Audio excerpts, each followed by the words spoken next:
my block, every business ain't your business. What's going on in this house is staying here. Comprende? On my block, you had to have that understanding. Because if you told Miss Maddie, she went and told Gladys. And once your mama got it, it was all on the wire. And when the word got back, they set your ass on fire. On my block, we got some non-vets shell-shocked who never quite got right. Now they in hell rocks. On my block, it's like the world don't exist. We stay confined in this small little section we living in. On my block, I wouldn't trade it for the world, because I love these ghetto boys and girls born and raised on my block. Scarface, the godfather of Barcelona, Houston, Texas. That's a bar. Let's go. Yeah, we are here on That's a Bar with Albe back. I told you that I'll be back. It's kind of written in the rap name. It's kind of one of the illest rap names ever. But today's guest kind of kills it for me. You know what I'm saying? There's bars in his name. Glasses Malone. I mean, the reputation precedes him. Watts Compton, a lyricist with an activist heart for his people, as well as just humanity, and just an overall intelligent dude and a friend of mine for a long time. He's going to be on the show. This is really, really dope. Woo! It's going to be an episode. But you know how we start this? Barcelona Times.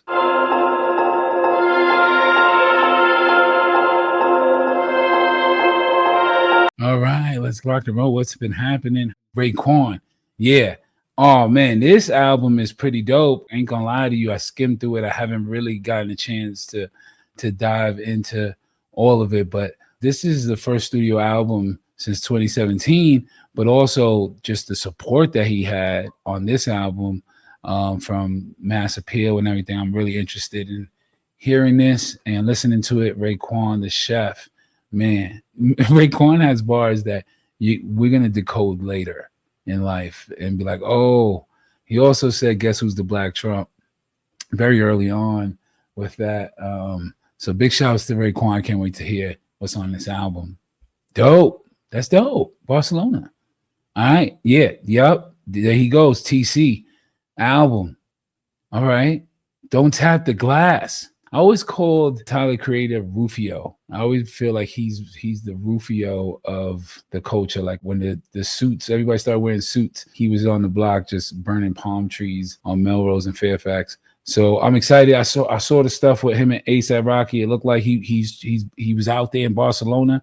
So I can't wait to hear that. Dope. Let's go. Hip hop. We got joints coming out. We just trying to keep y'all informed about what's going on in today's world. You know what I'm saying? I like Tyler the Creator production wise. He's always to me a student of the game. And when dealing with somebody like a producer that also does music or also writes rhymes, they're always going to give you something a little different. You know what I'm saying? They're always going to put something on the table and move the culture because they're a part of the sound as well. So I feel like that about Tyler the Creator. I like his production. Speaking about producers that push the limits, in many ways, I'm giving this mic moment to none other than the leader of the immortal Wu-Tang Clan, the RZA. Check it out.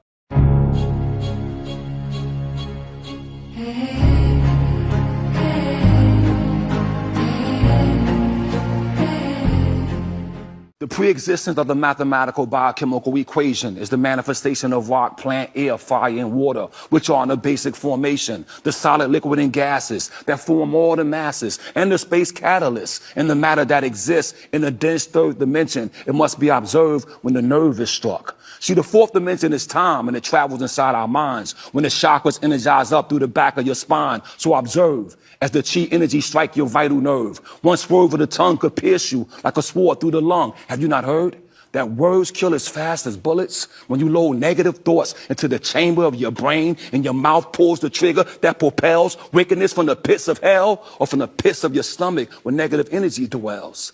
They try to keep our females in deep spells. I say buy wholesale, not retail. If you eat well, you sleep well. But what makes hair, skin, epidermis, and fingernails regenerate while everything else in our body disintegrate? So I wear a Teflon vest so bullets can't penetrate. On the corner of my block, there stood this old man.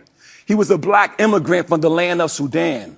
Used to tell stories to the children in my building, but he never had a dollar to keep his pocket filled in. He bombed me on Deuteronomy and the science of astronomy, but didn't know the basic principles about economy. I told him a wise man don't play the role of a fool. The first thing a man must obtain is the 12 jewels. Knowledge, wisdom, understanding to help you achieve freedom, justice, equality, food, clothing, and shelter. After this, love, peace, and happiness. He had the nappiest head. I told him, total satisfaction is to achieve your goal in the scheme of things. For he who works like a slave will eat like a king. Wu-Tang.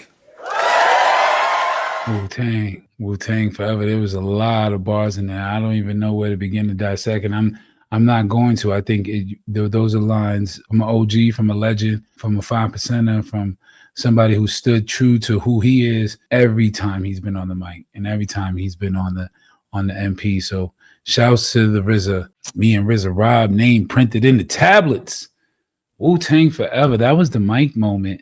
We're almost there. We're almost at the I got a couple segments. That's just how we do on That's a Bar. This is a quick one. It's one of my favorites. I love mic moments, but this is slowly creeping up as one of my favorites because I'm going to also talk to Glasses Malone about this. This right here is what we call the Adlibians. Activate your spirit, all day getting cherished, all that getting nourished, all praised, encouraged. Conversate for a few, cause in a few we gon' do what we came to do. Ain't that right, boo? Forget the telly. That's all we needed. You guys don't understand what that True did to hip hop.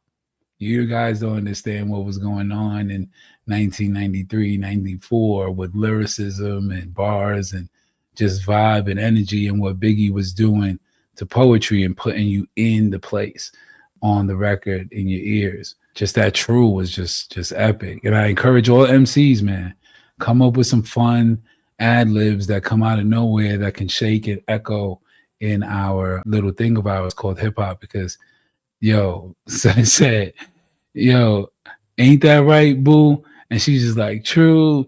You can literally put that, silence that song anywhere in the world, and everybody's gonna say that word. Big shouts to Notorious B.I.G, Christopher Wallace, because you are a genius at a very, very young age, my man. Speaking of going back to Cali, the moment has arrived. The one, the only, my friend, and the left coast professor of not only, institutionalized gang activity in the culture and the community of his neighborhoods, but also of bars and lyrics and delivery. My man and yours, Glasses Malone, is in the house. My man, Ivan. Man, what can I say? Huh? Man, about time, man. I know we've been off, and Yeah. I'll for sure be up in my space, man. I've been working on this film all day, so it's How's funny that coming? because How's that just going? that fast when we talk to right now, like I almost lost track of time, just getting carried away. Yeah. Yes. When you get in your zone, people don't know. You block out the noise sometimes, and everybody becomes noise at that point. Facts, Yeah. no facts. Like sometimes I forget how therapeutic writing is for me. You know what I mean?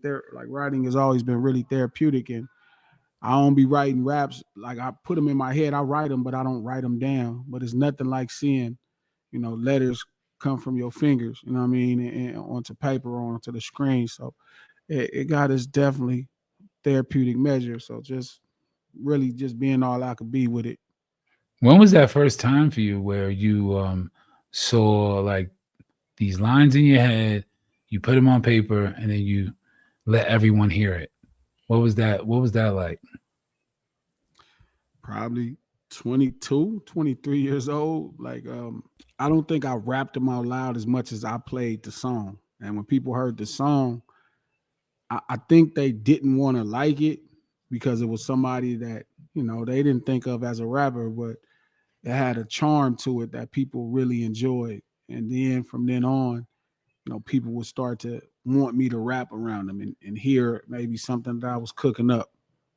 Yeah, it's funny you use that word charm. Even coming from the places like Watts and Compton, you always have that attack to the track. Was that always like your thing growing up? You know, bars with like some humor, bars with like when talking to women is real personal. Is charm, was that always your thing? I think my charm is unique. I wasn't rapping growing up, but I thought my charm existed pretty much my whole life. It's not the traditional type of charm. It's like, underestimated, and maybe this person might be a little smarter than I thought they were charm. Whereas like, you're not talking to a fool, even if I may be around what looks like a bunch of fools, or I'm in a place where fools are supposed to come from. So it's always been that element, and that's always worked out for me. Yeah. So you didn't. So you missed that whole high school Oh lunch yeah. thing. No.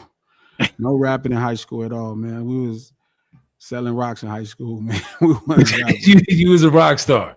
Either Yeah, way. yeah, I was, yeah, No. yeah, exactly. Like, yeah, yeah, rock Do star. you You know what I'm saying? what was happening during high school? Were there any other artists that was rapping in those high schools that you'd be like, oh, he went to my high school, or Keep it a bean. I wouldn't have been paying attention. yeah, that's right. Um, Focus. real fast, like I got really good grades in school, and I was already hustling.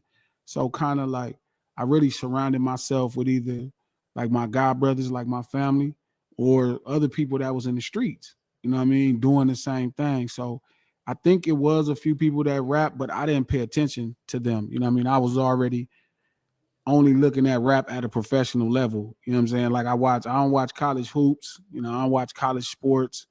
I really don't even watch high school sports. I never went to like one of our high school games. I only watch things at the highest level. So I think I do remember somebody rapping. I just don't quite remember who it was. I wasn't really paying attention like that.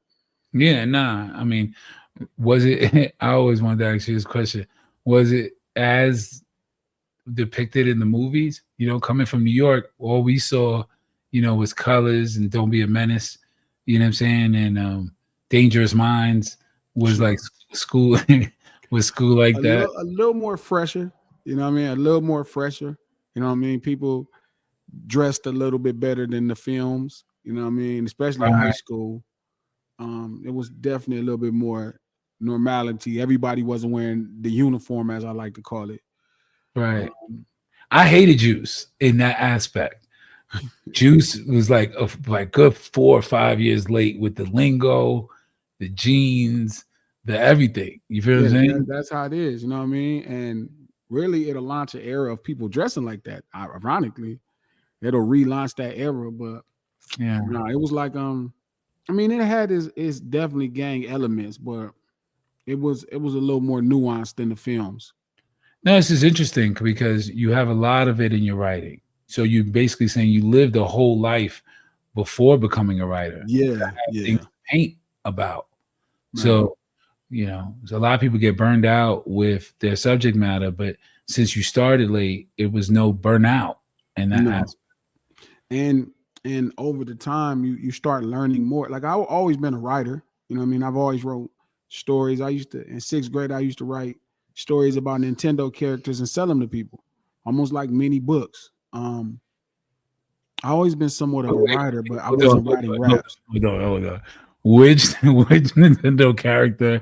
And Oh please give man, me some kind of theme that you remember about I it. wrote a whole movie about like a gang banging Super Mario Brothers story. You know what I mean? And so obviously gang banging from the movies is red and blue, but gang banging in the city is a little bit more diverse. Like somebody wearing green, like Luigi, could be from Lime Hood, or they could be from a hustler gang. You know what I mean? Because or they could be from Shotgun because they wear green. Somebody wearing red or burgundy could be from any Paru gang, anything. Somebody wore black that represented Santana, and I knew all this stuff in sixth grade, so I could write about it in this really dope way where you would notice these characters you're familiar with, but I would tell kind of gang stories based off of the branding of the character. That was happening for me at sixth grade. Yeah, if I have anybody that of my fans that does AI, please contact me and we will contact. I want to get some of these published. They're doing that now with AI. They're doing like telling like stories of Mario and stuff like that. That's just wild, different. Man, gee, Yeah. that's fire. So I didn't really get into rap till way after high school. All right, here's a question. Just because I'm learning this, I'm learning this from you. I mean, we've been cool, but I didn't get to ever hear these things. So then, if you're starting a little later, what's that first performance like? My first performance didn't happen until I was 25. I had already put out a mixtape that was actually doing really well at this point. I probably had got through about 17,000 mixtapes at this point. I didn't have the traditional kind of come up where I went and performed. I wasn't rushing to perform. Like I wasn't rushing for that validation. So a lot of stuff to me that we do coming from these street urban cultural epicenters, you know what I mean? These ghettos, a lot of stuff that we do culturally is about being noticed.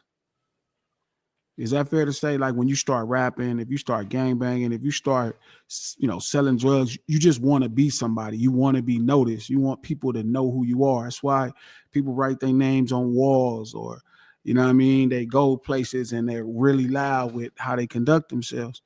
So I felt like rap, hip hop was the same thing. People wanted to be noticed. And so when I started rapping, I was already kind of somebody because of PCP, or like y'all call it on the East, dust. You know what I mean? I was already somebody because I was low riding on Crenshaw already at an age. I was somebody because I was already helping people with fast cars go faster, to win drag races. So I was already, a somebody in the streets to some degree. So when I started rapping, it felt more like a business, you know what I mean? So I didn't really do my first show until probably, if White Lightning came out a week after the documentary or a week before. I didn't do my first show until probably September. You know what I'm saying? And my first show, we put it on ourselves because in 2004 and 5, when people would offer me shows, it was a business racket out here. Shout out to the legend that invented it, where artists would sell tickets to open up for big acts. Right. And That they was wouldn't make no money. They would right. just do it for the exposure of being in front of 1,000, 2,000, 3,000 people. Yeah. And, coming from my background of, hustling PCP and, getting to some coin, whatever we was doing, that just didn't make no business sense. So my first concert, we put it together at the Normandy Casino, where it's a casino in Gardena, and the little showroom might hold 300 people. And we sold 290 tickets. So my first show, I got paid like $5,200. That's what I'm talking about. Yeah. So it was kind of like the business came with rap. I wasn't kind of doing it to try to be famous as much as I was doing it to establish a business of a record label. I was thinking more Suge Knight than Snoop Dogg. I didn't even know. I knew how to be Suge Knight. Like I knew how to be Jay Prince because I was already living that life. I really didn't realize how to be what Snoop Dogg was or what Biggie was until probably 2013 or 14. Wow. Yeah, Wow. it was a long time.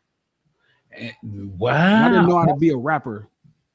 Was it one day in the studio where it just like clicked of how much you love it? Was it a playback? Was it White Lightning? Where you No, I had already made a couple $1 million, off the business. I had signed some record deals, had a hit record, was moving around different states and countries.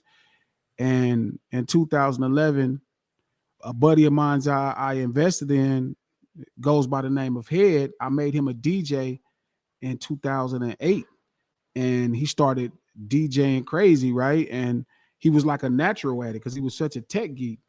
And fast forward back to 2011, I'm in the studio with DJ Head, and we're working on some records, which is the sequel to White Lightning 2. And he introduced me to BPM. Like I didn't know what a BPM was in 2000 till 2011. So I got my record deal in 2006, 7. I didn't make millions of dollars, at least one or two. I didn't had shows and all this stuff, and I didn't know what a BPM was at all. You know what I'm saying? So making fast cars faster. Right. That was my numbers, you know what I'm saying? And what this 16 ounce of PCP go for. But he introduced that to me at our studio, I And haven't that heard. in I haven't heard the word 2011. PC. I haven't heard the word PCP since Training Day. Yeah, right. Like, And so that was Training Day kind of accurate? yeah, to some degree, They say that story was the story of one of Suge's people. Perez. Yeah, Yeah, yeah. I don't know the depth of it because that's some police. I never been in business with no police, but I tell you one thing, PCP is a real thing. Like on the East, they call it dust. You know what I'm right. saying? It's just mint leaves with dry PCP. And Wu Tang PCP spoke dry a little mint. bit about it. Wu Tang Yeah, spoke a little bit about it, really. Yeah. and they would just let you know. But when we heard it on the West Coast, growing up, it was like, yo, they hanging on the light post, they shermed out. You know what I'm saying? So that was the same thing. PCP, water, sherm, dust. You know what I mean, all the same product. So A lot of music came out of that pain from 2011, you know what I mean, is when I first started going down that journey. So I probably didn't really fall in love with hip hop to probably like 2015, 16, Word. realistically. And I don't feel confident saying I understood what hip hop was until around 2022, 2021, 20. Like is when I got a decent grasp. Like 2019, I could kind of see it easily, but I probably couldn't explain it. And in 2021, 22, I could start articulating what I had learned through my studies over the last 11 years at that point. I got a chance to listen to a lot of, I would say, great discussions, lectures by you over the clubhouse days and during the pandemic, and I could definitely see the studentship that you have, that you actually put towards everything, like you're saying, towards your hustling, towards the shows. It's always like, I'm going to do it the right way that maximizes my potential. So in studying hip hop, I heard you say something that was, of course, controversy over it because people don't understand the difference between hip hop and rap, Sure. and how you could be a rapper, but there are certain limits and certain how do you say it? A certain Understanding. understanding that you have to be in hip hop, a Sure. hip hop artist. Yeah. So when you broke that down to me and you said something like Drake's not hip hop, Sure. you were signed to Young Money, and so you had amazing moments there, and just like that was good for the West Coast too. That was a good look for Young Money to have, Cash Money to have that. Me and Tiger, yeah. What do you think about that today? Every day somebody new calls me and be like, you was right. You was right. And even when I said it, I wasn't trying to be like, I don't know, dick shit. It wasn't like that. Somebody asked me and I answered it. And that might be I'm starting to realize that's a problem for people. You know what I mean? Like when I'm casually speaking, to me, I know I'm not saying anything to insult anybody or disrespect anybody. I'm just, I'm a thinker, and I'm into what I'm into, and I care about it. So even when that conversation first started, I had already understood rap was the genre and hip hop was the culture of how you artistically express yourself in this genre. You know what I mean, it's a way you deliver the culture artistically in this genre. So like I noticed, like even with his approach, the more I learned about records, like he approached records the way Michael Jackson approached records. You know what I mean? He approached records the way Ray Charles approached records. So as a record maker, he was, truly ingenious. You know what I mean? Like he was brilliant. You know what I mean? But I could tell culturally, listening to the music, Born meeting him or shaking his hand or saying something to him, that wasn't important. Like that wasn't the weighing option. The weighing point was culturally, he couldn't really offer any level of what we call this thing called hip hop. It would have to be regurgitated to things that had made it to a pop status or a pop level. You know what I mean? And that's not to say he couldn't find a great record tucked, you know what I mean? Right. A great record tucked in the ghetto. But it wasn't about a great record, but it wasn't because he understood exactly culturally what was happening as much as he's like somebody so well studied when it comes to making great records. Like he is. The other day, Kevin Durant asked me, was I jealous of Drake? And I remember I just laughed because I get it. To people feel like I don't like him. And that's not really, that's the furthest thing from the truth. It's like, I remember explaining to him, like, I could never be jealous of a him or Kendrick Lamar because them dudes was learning about this, when I was just being the genuine article. Like I didn't even know there was something to learn. You know what I mean? It was so natural for me to do what I do. It was so natural to, be this cultural phenomenon. You know what I'm saying? It wasn't like I thought there was anything to study, Al. Like, so I mean, as far as natural, that's what it's supposed to be. I think you stated that hip hop comes from poverty. And unless that's something that you've experienced completely, you can't really indulge in the fullness. Or at least been a part of the culture that it creates. Because there is a room where, you could be somebody who grew up where maybe it was a little bit more affluent, you know what I mean? But the culture that type of poverty creates, the pride of broken language, or slang, the pride of, making the most out of something, it's like soul food, you know what I mean? Like, how could you truly, like, nobody would go, if you could choose any part of the pig, you just wouldn't choose the feet. If you could choose any part of the cow, you wouldn't choose the tail. If you could choose any vegetable out in the fields, it probably wouldn't be the green. You know what I mean? It wouldn't be the greens. It'd probably be like the romaine lettuce or the spinach. It'd be the, it'd be the ham steak. It'd be the steak on on a cow. So, when we say soul food, it's like taking the worst circumstances, the worst of the worst, and making something so, appealing and delicious. And you could feel the soul in it. Hip hop is that, New York City did a great job of creating that with the arts. Something that, people who didn't even have a voice in the space, you know what I mean? To artistically represent themselves, like New York City did that. And I hold it serious. So it's like, I know when I'm looking, right? I know when I see it. Like I know when the culture is off. It doesn't matter if you came from a 2-parent household. Like I could see it in Ice Cube and LL Cool J. Like I could see it, or excuse me, I don't know their circumstances, but I'm saying I could see it in them, who maybe came from more of an affluent background, no different than I could see it from Eazy-E, or somebody that came from the worst circumstances. You know what I mean? So you'll never forget the way we express ourselves artistically, even if it's way in Queens on Farmers. Like you'll never, like you could recognize it a mile away. Like, oh, that's me if I grew up on Farmers. Right. It's me if I grew up in 111. This is me. You know what I mean? I could see it. Don't matter where it's at. It could be in Chicago. You feel me? And I could see Twisted. I'm like, oh, that would be me if I grew up there. Yeah, paint is just paint with a T. You know what I'm saying? And it's like when you really find the most artists that do paint that well, they came from some kind of pain and draw from some kind of pain, because that's the experience we're coming to see. We're coming to see that pain. Pop is a different thing, and it needed to be. It's so funny that you say culture, because you say you started late, but you was gangbanging early.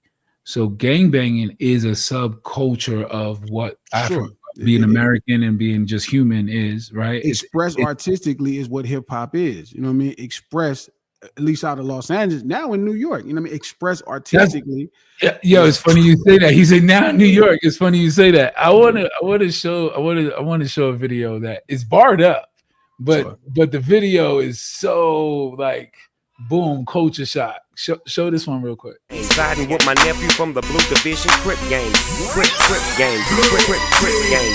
Yeah, the flag navy blue, the lokes black. See the bloods getting love, where the lokes at? It's about time that somebody bought the lokes back. It's like I swag got stole, this the low jack. Yeah, I found it, took it, then I washed it, rinsed the germs off, then I put it in my pocket. You had it wrong, let me show you how to rock it. Truth is, you had it on opposite. Swap it, you know what it is, to the left, Beyonce with the biz. I saw my kids, and they ain't even here, man. Ladies know, serving dick, that's a rip thing. No disrespect to them niggas reppin' dip gang. That's on my kid. Yeah. They ain't even here, man. Yeah. Nah, looking at it now just look crazy. You know what I mean? And You know, that's before I even understood hip hop to realize, you know, that was like a real connection, just, you know, off street life in general, you know, connected with my brother Wink Loke and the homies. It was like, that was just like a respect for how they was carrying themselves and a respect for how I carry myself and the connection. Lord knows once I started understanding the cultural implications of how much life in Flatbush and life in Compton and Watts is the same. So it's just been getting deeper and deeper. So that's a prime example of things you could do when you're truly a scholar and familiar with this thing we call street urban culture. You can, you know, some people, I hear people now that consider themselves hip hop, like, I wouldn't even, if somebody says the term checking in is like if they feel pressure to check in, I would think that person's not hip hop. Like if that is something that bothers you to go fellowship with brothers from other communities, if that's a threat to you, you're probably not hip hop. Like somewhere along the line, like something went wrong and you didn't deal with it correctly. Like you're not well schooled in street urban culture, because truly speaking, like if you grew up in any level of the culture, it's a very, you know, you need to practice a lot of diplomacy, especially if you're like outgoing. You know what I'm saying? You're going to learn how to deal with other people from other communities and other tribes. And so if people feel like this level of pressure to kind of fellowship with other brothers, or as they call it, checking in, I think that's like to be anti-checking in is to be anti-hip hop. Right. And there's rules to this. Spike Lee said, if you know the rules, break them. If you don't know the rules, learn the rules. Yeah. You know what I'm saying? You could break the rules when you know them. You know what I'm saying? Because, you know, it's like the speed limit, but I know this block, ain't no cops on this block. It's one of those things, man. I feel like when it comes to our culture, though, you've always stood up for the accuracy. Like accuracy makes you like who you are. You know what I'm saying? The show is all based upon this segment. And it's called Mount Barsmore, and it goes like this. It's hip hop Slizzo, really with the shits though. Cause the flute case got the thing with extendos. My live on do say, fuck what you and you say. Paralyze your engineer and upload the bootlegs. Fuck Mount Rushmore. We want to know, what is your top 4 greatest verses of all time and why?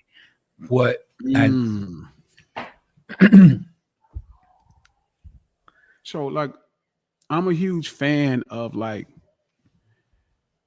taking real life and making it a verse right then and there. I never thought about my 4 favorite verses. So this is going to be crazy. I never thought about it, but the number 1 is Scarface, This Can't Be Life verse. Right. That probably would be number 1. Right. Scarface, This Can't Be Life. When we talked about the call that he got. Yeah. That is beautiful. Let's be honest for a second. All 3 of their verses was phenomenal. Like if you facts. But to take what's happening right then and there. Number 2 is Nas on Kanye West. We major. I know that's very odd. We major, yeah, major. I heard the beat and I didn't know what to write. First line should be about the holes of the ice. You know what I mean? You know, I actually a Black Christ. Both flows would be nice. Rap about big paper or the black man plight. At the studio council, ask my man to the right, what this verse sound like? Should I freestyle it right? He said, Nas, what the fans want is Illmatic still. Picked up the pad and pencil and jotted what I feel. Been like 10 years since a nigga first signed. Now I'm a free agent and I'm thinking it's time to build my very own Motown, because rappers being deprived of executive 9 to 5. And it hurts to see these companies be still in the light. And I love to give my blood, sweat, and tears to the mic. So y'all cop the LP and y'all fiends got dealt. I'm Jesse Jackson on the balcony when King got killed. I survived the livest niggas around. Lasted longer than more than half of these clowns. Look, I used to cook before I had the gang took. Either way, my change came like Sam Cooke. Like, yeah, that's for sure my second favorite verse of all verses. Right now, we got deep dive into this verse just a little bit, because like this is not. First of all, your first one was with Scarface from the South on this East Coast joint. Then you got this East Coast icon on this Midwest John.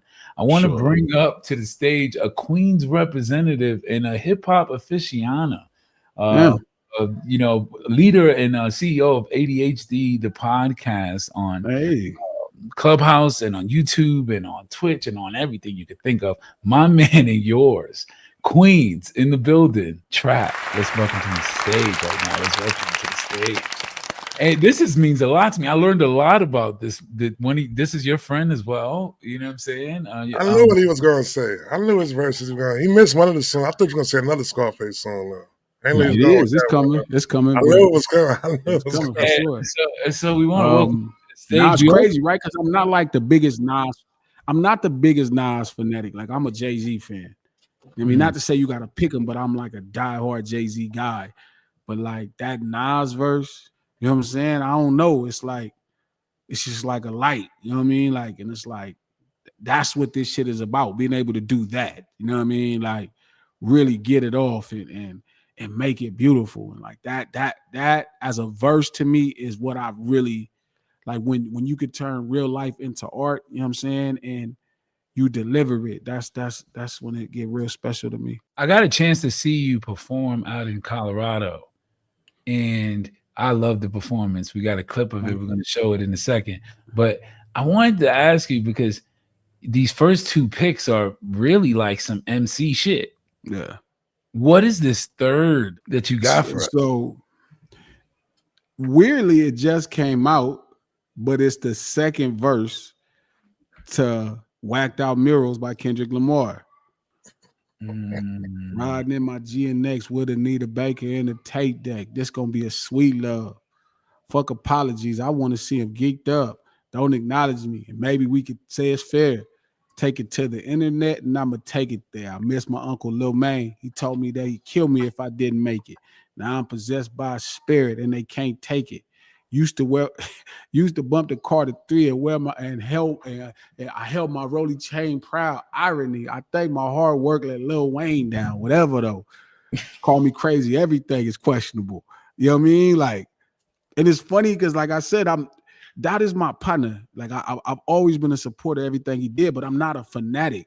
But like sometimes like the rappers, they'll just, you know what I mean? And to me, like when you get to that level where you could just fuck my head up, I already know, like, you know what I mean? And that's one of those times where it was like, wow. Like I felt like I knew how serious it was for him. It wasn't, I'm not trying to impress you rapping, more or less, I'm really getting it off. On this record called Whacked Out Murals, which is like, why, like what, you know what I'm saying? That's another thing that had just happened. Yeah. Man, Glass. Yesterday somebody whacked out my murals. That type of that energy will make you niggas move to Europe, but it's regular for me, and that's for sure. The love and hate is definite without a cure. All this talk is bitch made. That's on my lord. Yeah, that's crazy. You know what I'm saying? Like, where were you when this happened? Part two, Not Like Us. Whitney in the video, Crip Walking. We're gonna dedicate that one. She's gonna Jay liked them walks. You like for sure. All the West Coast artists, man, early on. G Malone, Problem, Bad Luck, K-Boy, Daylight, Mike Stroh. These the cats that inspired me to be the MC I am today.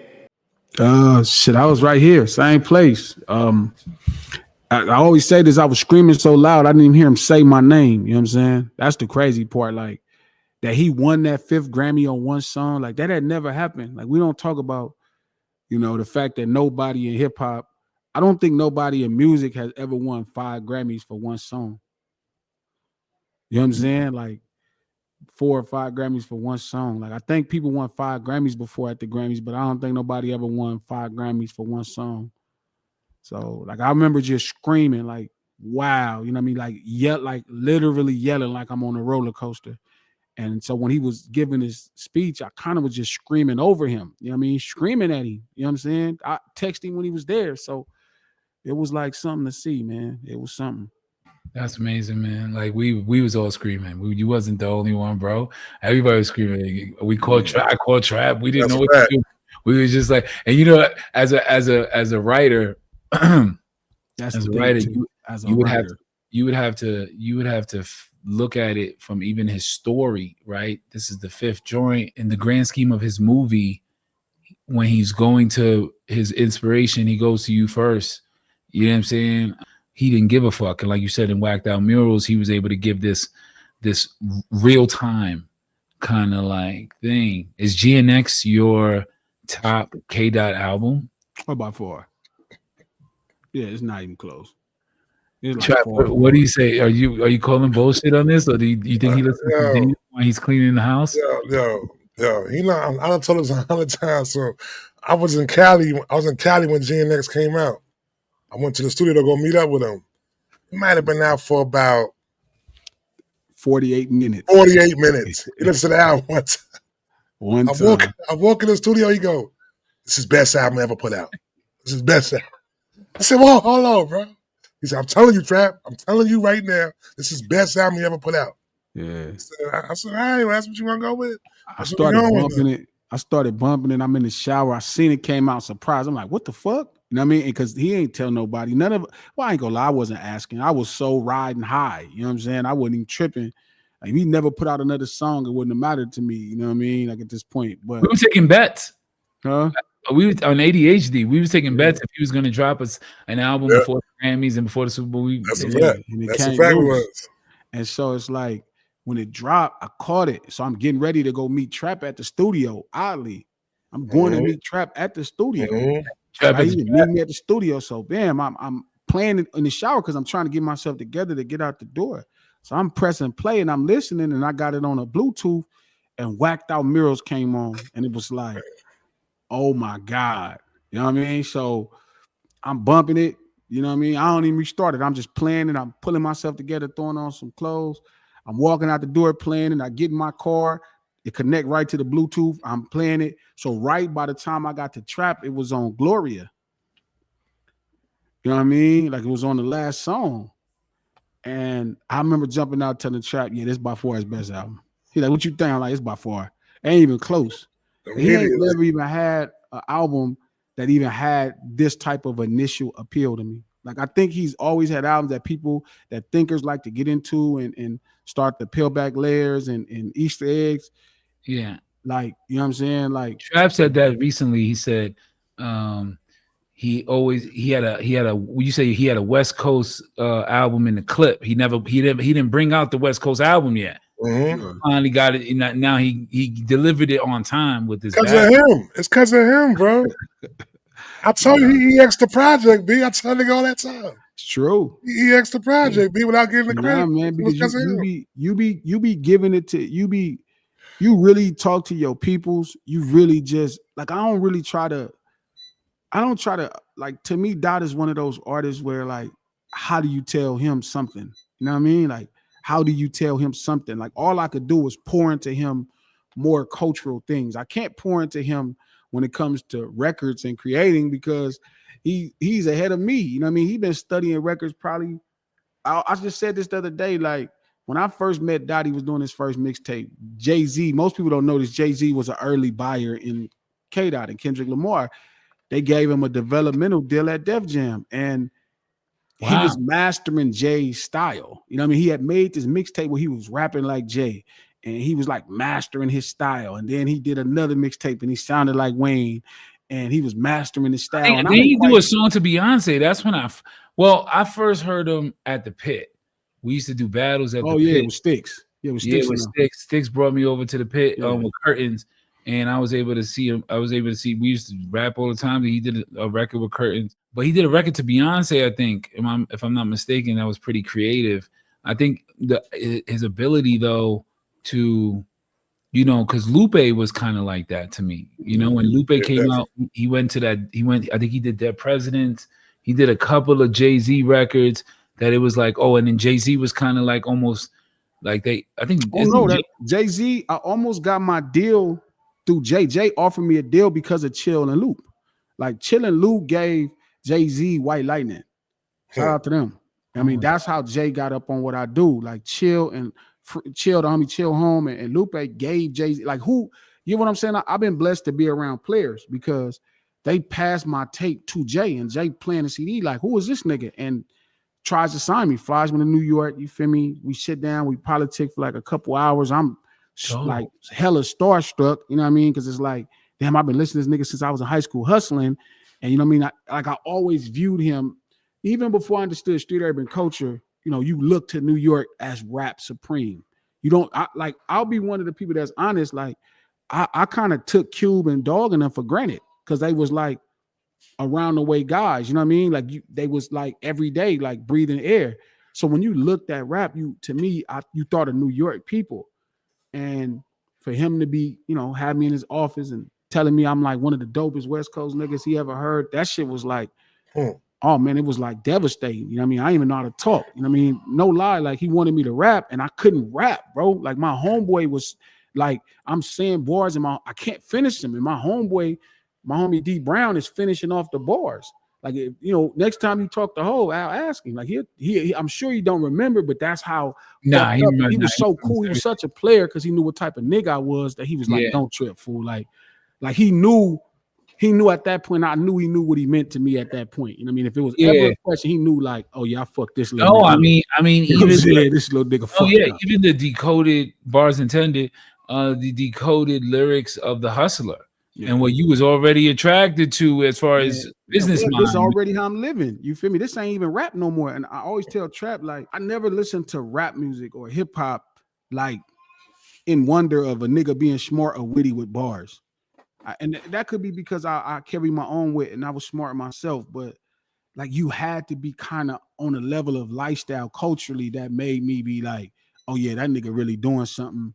I don't care if it's like DMX, where it's just grimy. You feel me? Like you better be the grimiest nigga. You better be, you know what I'm saying? You got to be all the way in. If you LL Cool J, I don't care if you're a superhero. Like you better be fighting the feds and knocking niggas out. Like you got to go there for me. You know what I mean? I got to culturally be into it. You like early L to me was so filthy with slang, bro. Like he was saying shit. I don't know what the fuck he was talking about. You know what I'm saying? Like Ice-T and all them names. Them dudes was filthy with the culture. They just be talking and you be like, damn, you know what I mean? They saying some shit you don't know. And that's how I like my hip hop. I'm not listening to it you're not an English teacher, my boy. One more time. I'm sorry. I don't mean to take this because ADHD provides so much content. Big shouts to Trap. Everybody else steal it. Hey, everybody else steal it. We actually donate. Right, but Glasses Malone had set another bar that there was a lot of controversy with, and I want to ask Trap, how does he feel about this? And we talked about it before, but he said he was in the chat and he was like, Al, you know this. Some rappers just be rapping about rap. That's just the worst. I can't stand when he does that right there. Yo, I can't stand. He said, "What do you have to say about rap today? Not the life. You're not rapping your life so we can enjoy the rap. You're rapping about rap." He can't stand that though, B. But I don't. He said it makes his skin crawl. Yo, he can't stand that, B. He call it rappity pappity and all that, but. So then when you start to do it, you start to think about it. Like, because then I go, all right, nah. Jumping out of leaves like Vietnamese and fatigues covered with leaves. And then he goes, Gad, continue. And I go, interrogating you whack MCs. And he goes, yeah, there you go. He rapping about rap. But I think like I tell him all the time, I think when all else fails, that's what you're supposed to do though, bro. You're supposed to rap about rap, man. Like, when all else fails, you're supposed to rap about how much of a better MC I am than you and this. Like, you know what I'm saying? That's how I feel like this shit ended up going.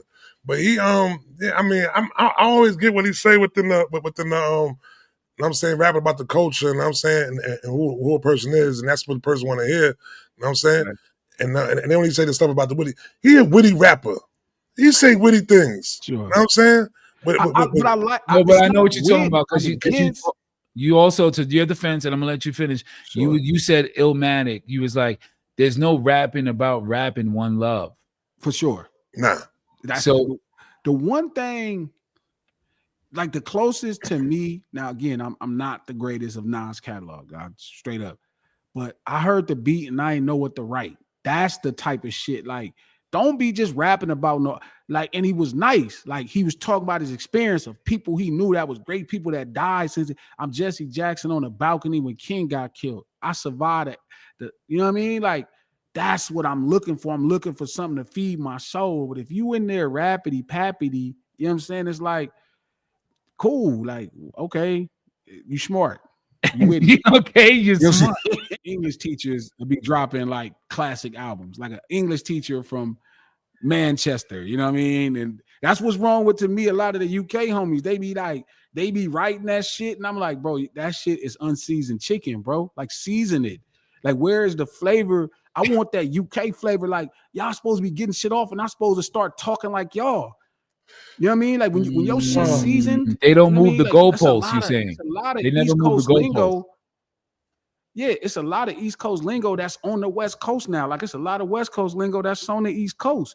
Sure. But like, if you in this hip hop thing, like, shout out to the UK homies, but we supposed to be emulating some of y'all slang, and that is not, because you're not really seasoning the chicken, bro. It's coming across very, you know what I mean, unseasoned. Right. Carrots in the gotta potato put some salad. flavor Carrots on that thing, carrots bro. in the Like, potato marinate salad. that thing. You know what I mean? Yeah, like, you gotta do something crazy. Give us something. Like, sometimes I always tell Trap, we so spoiled, like, because we'll say hip hop is like, oh, the 5 elements.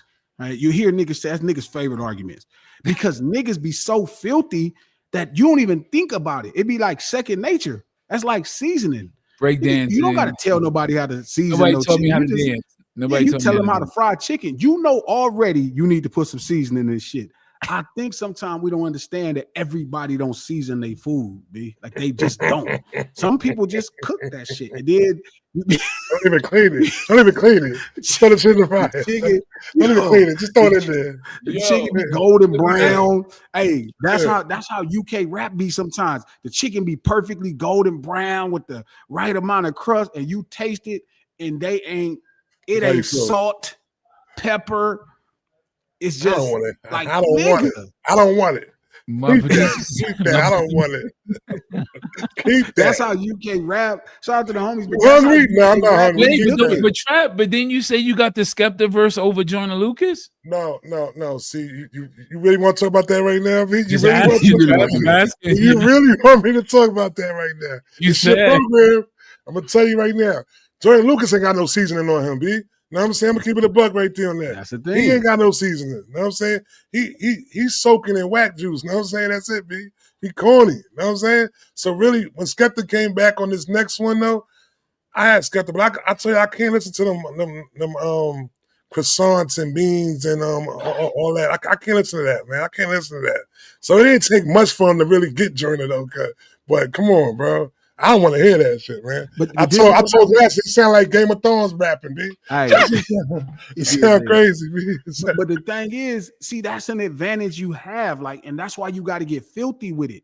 Like, you got to get filthy. Like, your slang need to start coming out with niggas is like, oh, I want to talk like that.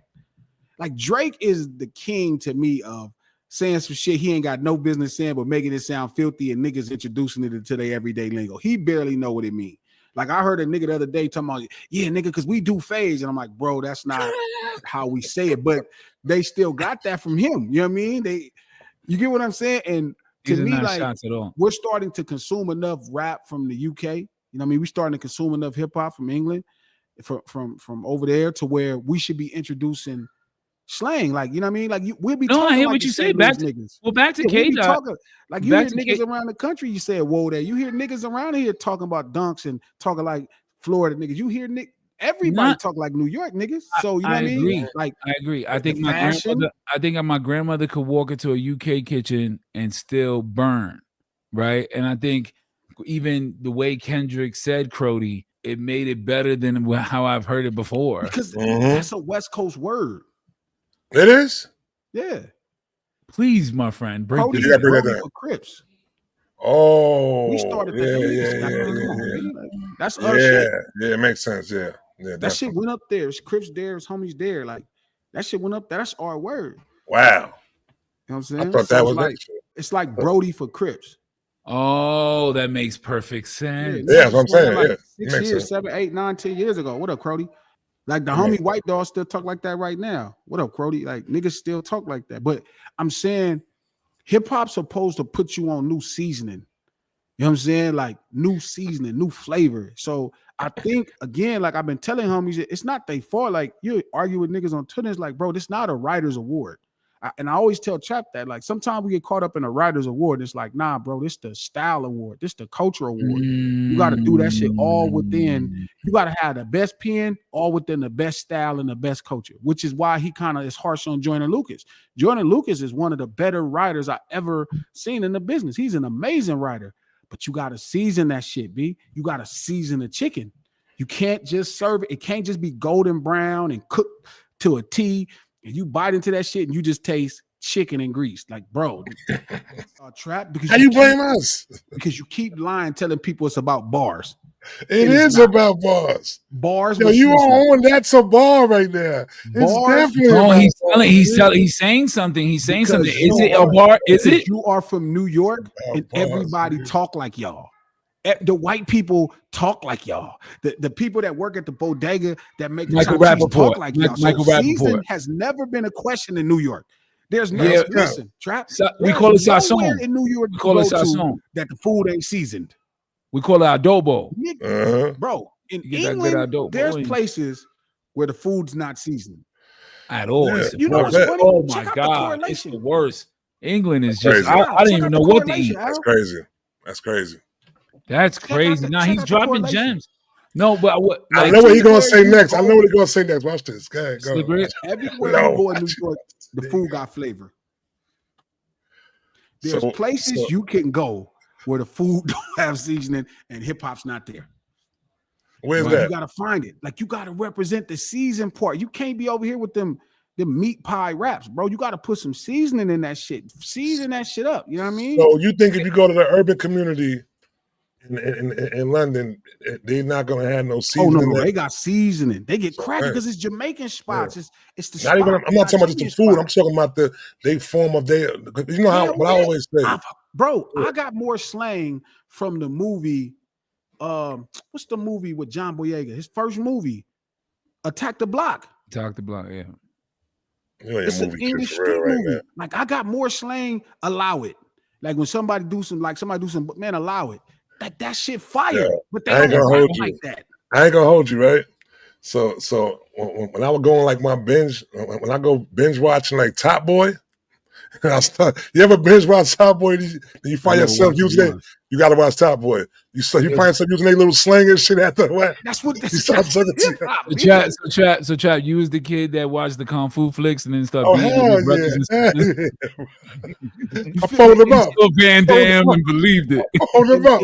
And this UK rappers is like, it's the seasoning, bro. You got to give us some shit. Like you can't just be a great writer. Nigga, this ain't an English essay, my boy. This ain't about that. This is about style and culture and get down and give us some shit. We supposed to be talking like y'all. We supposed to be, you know what I mean? A lot. We supposed to be popping that shit, and UK niggas supposed to be. That's like when I go to New York and I see the Crip homies, they be like, yeah, cuz. I be like, yes. Yes. I have a picture of us. This is not in LA. This is somewhere else around the mountains. And I seen this picture. Yeah, with the looks, boy. I was like, wow, I didn't know what was happening. I took the picture. You hear me? I think the seasoning in the rhythm, I think people underestimate because the drum is how we tell each other apart. You know, I was I did a documentary years ago. It was a Nigerian documentary, or not a documentary, it was a short film, and they only had the color, it was a cartoon, and they only had the draw patterns, and I had to put these drums from Nigeria in these slots a certain way. And I just so happened to pick a drum up from another part of Nigeria, right? We in the meeting, we about 7 minutes in, and the dude from the Nigerian dude that made the cartoon, he's like, hold on. What's that? Like, what's that sound? That's Mutubu. And he went on to like that's not our tribe. Oh. Like I could hear that seasoning. Like he could hear it. You know what I'm saying? Or the lack thereof in his vibration. I want to show a clip of the great Tupac Shakur and what he said. I think it really sums up what we were just talking about. I'm still here. All 5 bullets touched me, but couldn't kill me.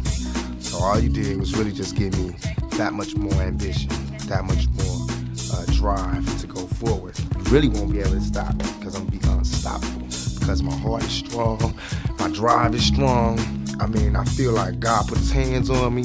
So thanks to everybody that supported me. For the dudes that shot me, thanks, but no thanks. I'm still alive, you miss. Haha, I'm hard to kill. Blah, blah. Nah, nah, nah, nah. Tupac Shakur. I'm gonna say I'm from the gutter. That's because I came from the gutter, and I'm still here. And you, like you said, we wouldn't have chose Pick Feet. We would have chose the tail. He didn't choose to get shot that day. Like he didn't wake up and want to feel that pain. But he said, "I'm gonna turn that into something." He goes to jail after he gets shot immediately, and then we see him pop up in death row. And then 9 months later, he passes away. He only really had 9 months on death row. You had a song where you was talking about Orlando Anderson, and what was your first initial thought to why you wanted to take that approach to that song?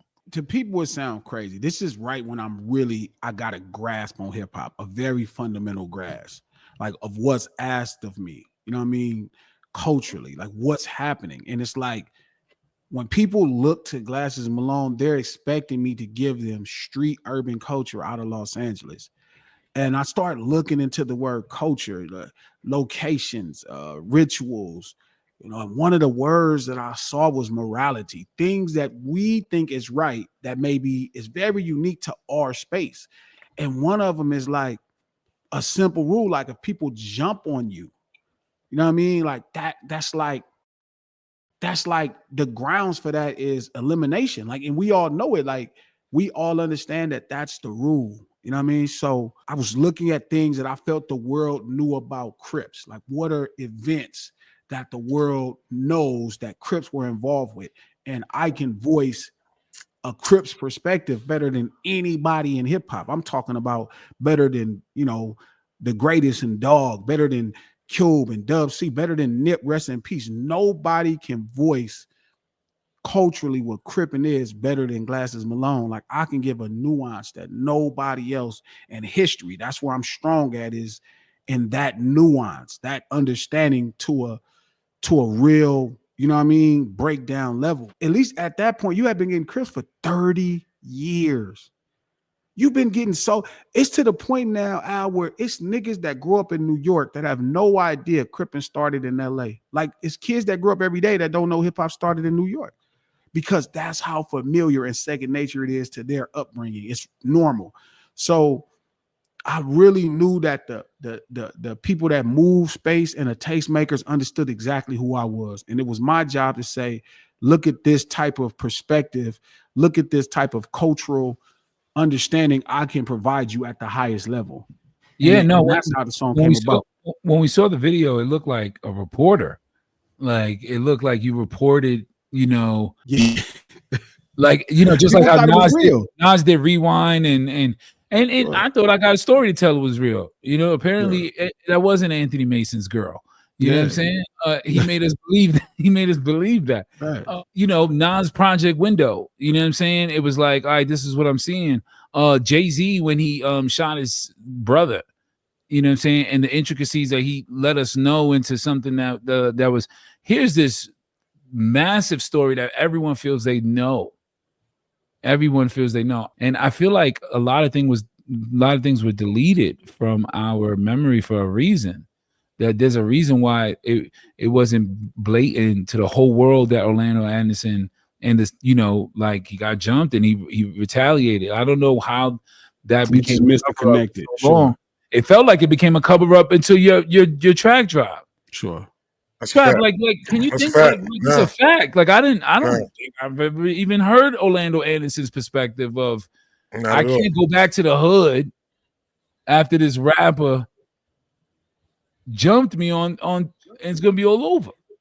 It's embarrassing. I think if they would have put the true story out of what happened at the time, I think that they knew how people would have looked at it. You know what I'm saying? It felt like You know what I'm saying? They would have felt like Pac bordered on this. You know what I'm saying? Which he did. You know what I'm saying? Like that. Sure. But they ain't want to paint that picture. So, you know what I'm saying? They ain't want to paint Pac that. was going to jail, right?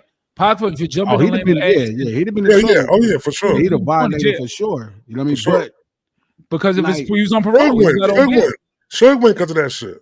Yeah, Suge went for and Pac was on parole. Yeah, Suge ended up doing 9 years. It's something crazy. Over that shit right there, yeah, it was crazy. Right. So Pac was on parole. He going to jail. A lot of us thought On Pac bail. On bail. A lot y'all he was on bail. A lot of people think, and you getting a fight in a casino? You're the antagonist? You're out of here. So a lot of people thought that he faked his own death because of that. Because I mean, if any place you could hire a doctor or give a doctor a bag of money, it was Vegas in 1996. And for a while they was holding that Pac's still alive. Remember, he was dropping albums. Crazy. Do you think that played into a reason of that they didn't want to just have an open and shut case? Yeah, Machiavelli, bro. I think he was a genius for that whole shit, man. He was a genius, like the way he painted that out, like just prophesized that whole thing. Like that shit is almost because I think he was talking about when he got shot. Yeah, then it actually he really ended up dying. So I think when I did it at this point, like what I realized is Pac has surpassed hip hop so far, bro. Like he had got so far. Like I remember Pac as this underdog that my mom would let us listen to proudly. He had this message. Don't get me wrong, he was still popping at Greasy, but he had a message, and women felt really comfortable with letting you hear his music early on. And he was he was like kind of the more positive, figure as far as street rap goes to people. And I remember him being of hip hop's, like if he was only ours. Like he wasn't quite like Dog or LL, where they went to the world fast. LL went to the world quick. LL was, everybody was grabbing on LL by the time 92 happened. LL was everybody's. All the white people loved. He was our guy, but they, certain times when things go mainstream, like the term "what's up," slang words like "what's up," or yo, they belong to the world. And like to me, Pac was ours for so long, like where he was just our guy. Juice was like this cultural classic. Above the Rim. You know what I mean? Above the Rim are cultural. These are movies that's not doing more than $30 million.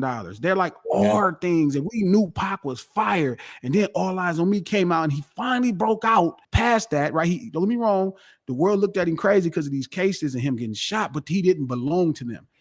When I looked up in 2018 or 2019, when I'm starting to write Tupac Must Die, I realized this is not the same guy that was ours, that we love. They have turned, they turned him into something else. Like he borders Jesus, God for them. You know what I mean? Like us in real time, that was just this really dope hip hop artist that broke through finally and went blah, blah, and he didn't even get a chance to enjoy it. He was our brother that didn't get a chance to see it. For them, they worship and praise him. They tattoo his verses on their arm. They're like his scriptures. They take their whole image and design themselves after him. I could imagine what the disciples felt like after Jesus died, and like the stories they would hear. You know what I mean? And like there was Jesus did that, he'd be like, "What you said, a homie did?" You know what I mean? Like, there was a lot of that. People talking about Nipsey. I'd be like, I remember somebody was telling me during the beef that Nipsey would be mad at you if he was alive. Like, y'all don't even know who this person is, or like our relationship, like how in sync we were with ideals, and for you to think like, you know what I mean? And now Nip belongs to the world. He not even just my homie no more. He like they worship him. They put, that gotta be ill of you. That gotta be ill of you right there. Who do you say is the they? Because I remember my first Source magazine that I paid for my $3.95 was Tupac Free, right? So in that moment, on that magazine, every sentiment that you said was correct. He's ours. He's home. Our our guy. But for some reason, I think white people finally start relating to them when they die. I think the others start relating to them when they die, bro. Like Martin Luther King was the villain in real life, in real time. They gave this motherfucker a holiday. And that's what they knocked this realized, motherfucker off. That's what they realized, though. They realized that shit. They said, yo, listen, we got to stop killing these black men, yo. Because they start worshiping them once they die. We got to make them die breathing, B. No, That's what yeah, they did. we gotta do them like Jackson. That's a Bill bar. Cosby. We gotta ruin them. That's what it is. Yeah, and don't get me wrong, some brothers is doing their own shit, but I'm saying for sure they like and we can't keep killing them, B. Yeah, we can't keep killing them. You know what I'm saying? We're making them what we need them to be. Yeah. What's your fourth one? Never. First verse, Scarface. I will never violate the code to the streets, and I will never make a promise that I know I couldn't keep, and I will never testify a cop out for a plea. Like he knew Gunna was gonna do it. I would never testify a cop out for a plea or surrender information on my boys to the police. Never catch me in my hood without a strap, and I would never pull it out unless I'm about to pack, and I could never forget my homies' time for they scratch. Forever pouring out liquor for them, guards in the back, and I never shed tears. My heart is like a stone now. Never be passive. If you make that bet and you lose that motherfucking bet, give me mine. It's my money and I want it every motherfucking time. Never forget all my struggles in the past, and I can never forget how to hustle for my cash, and I would. You know what I mean? I never disrespect my mom. I never disrespect my mama neither. I never turn my back on Jesus. I never get caught up in the system because I believe a man is a man, or there ain't no man. Like, that's like my life's creed. I will never violate the code to the streets, and I will never make a promise that I know I couldn't keep. Like, I swear to God, I be thinking that's like God wanted to be in hip hop, and like he just took a human form and it's Scarface. I know that sounds hella odd, and I know people think I'm crazy, but I'm like, who puts in a rap? I'll never disrespect my mama, never disrespect her mama neither. I'll never turn my back on Jesus. Come on, you can't be somebody talking about seeing a man die and shooting shit, and then turn around and say you'll never disrespect your. That's God. That's like reading the Bible. I ain't never hated a dude for trying. Do your thing, dog. What I look like hating on a motherfucker? That's insane, y'all. Too many of my homeboys dying young. Feel my motherfucking pain, dog. You know, if you get booed out of the living room if you wasn't funny. You know what I'm saying? And nobody trusted you with Thanksgiving if you didn't do it like grandma. And so like I grew up in a 23 people, 3-bedroom apartment 3B, you know, became the product of 88. So I always looked at the drug dealer as the enemy. To me, growing up, it was because of the drug dealer I slept on crates.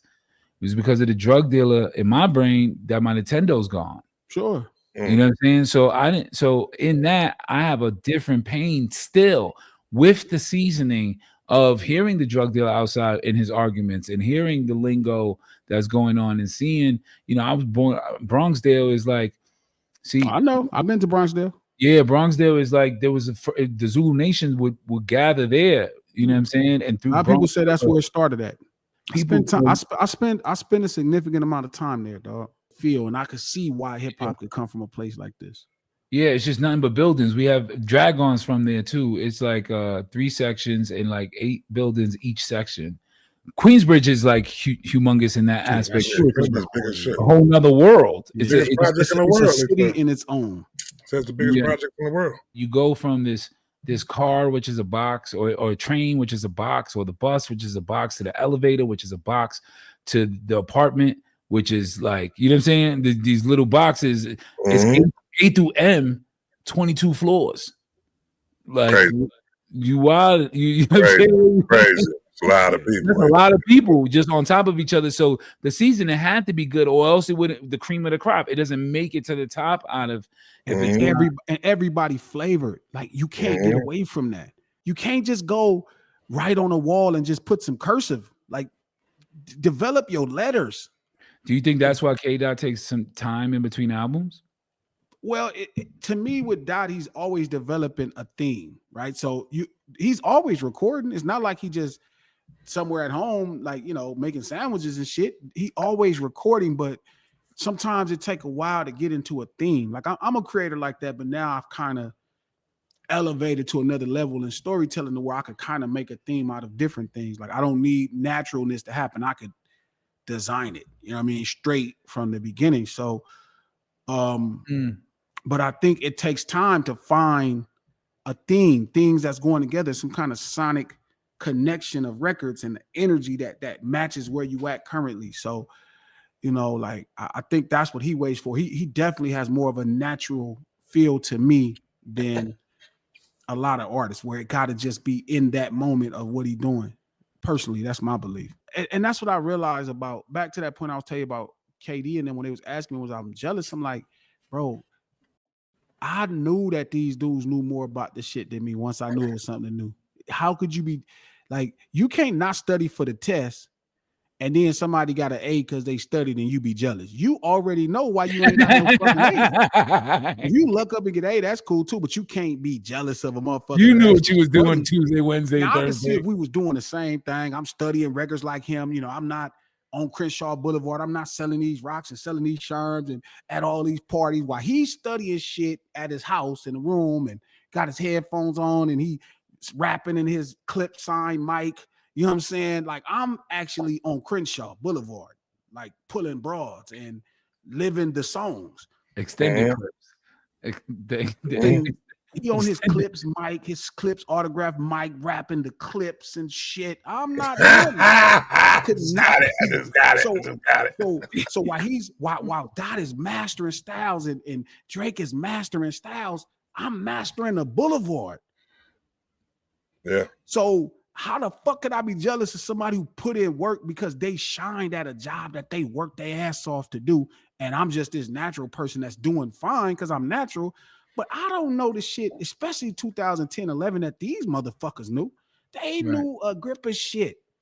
Like I listened to some shit, like I could tell Extentacion was listening to disco at the, like Panic at the Disco. Like you could just hear things. The more I study records, I'm like, oh, that title is Panic at the Disco. I see that. Like he's looking at playlisting shit that I'm like, damn, these motherfuckers been wanting to be rappers their whole life. And I just fall out of bed one day and become a rapper. Yeah. And a lot of them jealous at these motherfuckers. This is what they wanted. They whole Dot wanted this shit since high school. This motherfucker running around in high school, beating on lunch tables, rapping. I'm selling rocks. Yeah. I'm buying everybody in the line pizza. But we thank you. We thank you for turning your life around and with the pen. And as far as because you know, with the meticulous mind that you have, you know, that it's either Kingpin or dead in jail. You know what I'm saying? So heart surgeon could have been a heart surgeon. Why was that? I want to show some MC skills. Nobody has seen this in the world. It might get edited out. I don't know if we still got to get clearance. This is my man G Malone in Denver, Colorado. Check this out. And I'm still here. Hands up, look. Hands up. Put your motherfucking hands in the air. Hands up, look. Hands up, look. Hands up. Look. You dealing with a rider. We all taught to survivors. Eastside 7 supplier. I got that bomb, MacGyver. I'm the guy, look, I only fear God. Fuck you and your motherfucking squad.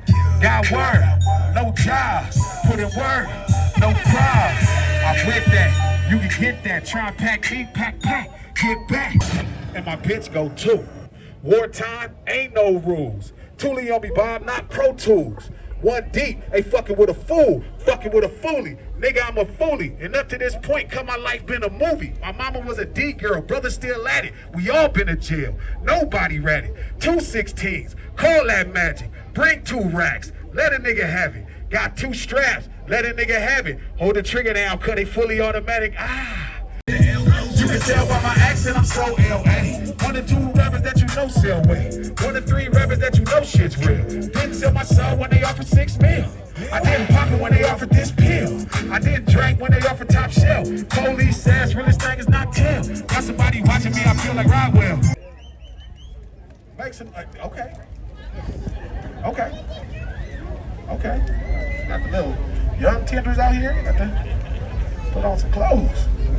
Put on some clothes. He's a constant OG wherever he goes. He's somebody's uncle. Right there. Yo, my fans, you said 216s. Call that magic. Yeah. That's crazy. Barcelona, bro.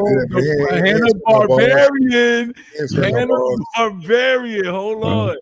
Yo, Trap, can you tell me one of your favorite G Malone joints? Man, that was I mean, he was MCing too. It was just him and the mic. That was in the park. That was hip hop. Oh yeah. I'm gonna probably go with I like I like the Kanye should never marry that. You know what I'm saying? That's my joint right there. Trap's potting. Oh, my bad. My bad. You gotta edit this now. I didn't even think about that. Oh, he's trying to Yo, my bad. South Korea. Trap's potting is funny. What you trying to do? Go on. Yeah, Blood's gonna get you. California.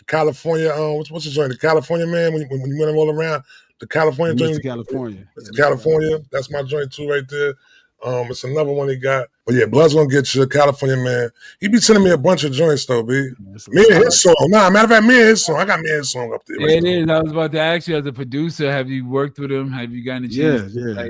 We got a joint. We got a bang. A real dope joint. We got a real dope joint. Word. Word to big, man. Word to big. Teaser real quick, a little 15 seconds. You want to tease the song? You got hold up. I got what's up, 100-223? Oh, let me see. It ain't came out. Let me see. My favorite joint. I love the joint with you and Akon.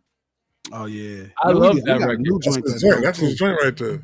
We was riding to that joint down the West Side Highway. That joint was fire, bro. I remember they got the I don't want to name the joints. The other joint that's gonna come out though. That's crazy.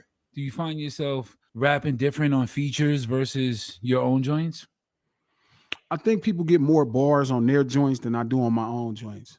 Like I be focused so much on, delivering the idea of a record that I'm kind of not as focused on necessarily overborn versus when I just carry the weight of a feature. Like when I carry the weight of one verse, I'm free to, I'll make the record better, but I have a lot of room just to, once I leave that 16, that's it. Versus like where I do a song, if I'm doing 3 verses and it's a chorus, it's like I have to negotiate space. I have to make sure the record is really appealing and entertaining and enjoyable.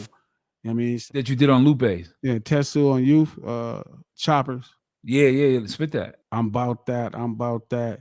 Bentley out in that driveway cost more than my house did. Fuck land, I'm fly today. You know what I mean? It was like, and it was dope because it was the go into it going rap. Like this is Lupe. I'm a. It was funny because I was telling them, I'm like, yeah, I got Lupe on the song. I was telling Trap and Coach that.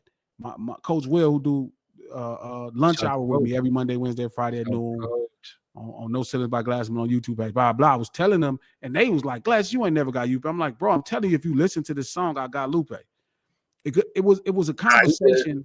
He did. It wasn't about like, I was trying to explain to them that this ain't just like hip hop and rap is more than just bars or wit. It's like presence, it's style, is can you convince people to believe in what you're saying? And I was telling them, like, we was talking about Dot, Dot is on the 10. I'm like, hey, yeah, but you wouldn't fuck with Dot. I'm like, man, I will fucking rip Dot head off. Like I'm going to be me so well that like even Game, I'm telling Game, I'm like, yeah, Game, them days where you just out rapping me and shit, that shit over with. You know what I mean? Like I do this way too good. You know what I mean? As an MC for I'm talking about, I just did a song with Lupe, with Ludacris, and I'm working on Common and Buck. Like, you're not going to just out rap me. That day is gone. And I was telling them, I'm like, yo, I did songs with Lupe. It was like, so Lupe didn't serve. I'm like, no, nigga, nobody is serving me. Nah, I'm not gonna be honest. Yo, he got it. Yo, Albe, he did it. I was like, it's not in the traditional sense of, it's just like when you hear it, you like, okay, this nigga's special. And to me, that's what it is. Like, you can't quite dissect what I do, but it's also, you also didn't hang in the Bronxdale projects for weeks. You didn't also hang in the Bronx for months. You also didn't go to Jersey and sit down with Cool and Eric B and eat, You know what I mean? You didn't do this shit to understand what I know about hip hop to be able to do what I do as a hip hop artist, let alone as a natural writer, as a storyteller, and as an MC. But just my understanding of what the assignment is when it comes to delivering, culture on these records, it's gonna be hard. Like I'm working on this song with Jeezy. It's like it's going to be hard because word, that's fire. Like not the homie, not Dot, not Chuck. You know what I mean? Not Cube, not Dog. Shouts to Chuck though. Shouts to the game. He's an animal. But none of that shit, because once I start talking this shit, I got a doctor's degree in, your shit gonna start sounding like words. your shit just gonna start sounding like. Have you ever thought about writing? Have you ever thought about writing a book? More and more lately. Because like it also have the audio side of it and just visually like what you could be telling. That'd be phenomenal. Sure. You know what I'm saying? We working on a film right now. I'm finna you thinking doing the film. You're doing more than just a book. Yeah. Let me know if y'all can hear this though. I'm ready to play it now. Y'all ready? Yeah, let's go. Butt naked rest, Mr. Big Fall. Oh no, my phone start to vibrate. Somebody's daughter, bro, the locust gone violent. A little man in the boat, I must annihilate with the torpedo. Who keep calling me bro? Do smack, what the fuck do you want? If nobody dare get the fuck off my phone as I hop up out the bed. It was popping, G Malone. That's it. We just gonna give him a tease. We gonna give him a tease. We want to hear it when it's out, man. Just even going in the story mode. You say you was more of a Jay fan than a Nas fan, but was you a big fan as well? Because your story mode. Oh yeah. But yeah. Slick Rick. These are people that just have these. Bismarck. Ice-T. Ice-T was a great storyteller. I don't think people understood. Like in between verses, he would go right into Cuban Scarface are probably like the pinnacle for me of just storytelling, like the ability to tell a story that the world gets. Dub C, the shadiest one, is one album where like 6 stories. Like I'm just a fan of hip hop at its infant stages. You know what I mean? When you really was kind of briefing, like when Chuck D says it's the ghetto CNN, like I'm telling you, this is how I think about things. This is how people where I come from see things. And I kind of like took that and made it my identity as an MC. Yo, my man Glasses Malone, thank you so much for coming out on That's a Bar. Yeah. I appreciate you, brother. Thanks, Trap. Yeah. Anytime, bro. Bro. ADHD, you already know. Yeah, you already know. Yeah, you already know. Barcelona, that's us. We out. We out. We're a whole entity. Came through a sweater on my entity. I'ma keep sketching heaven off memory. I was there yesterday, it was heavenly. I'm okay with raising all of y'all apparently. Life ain't fair, so they claiming Pharisees. Over my career, exposure wasn't resi me.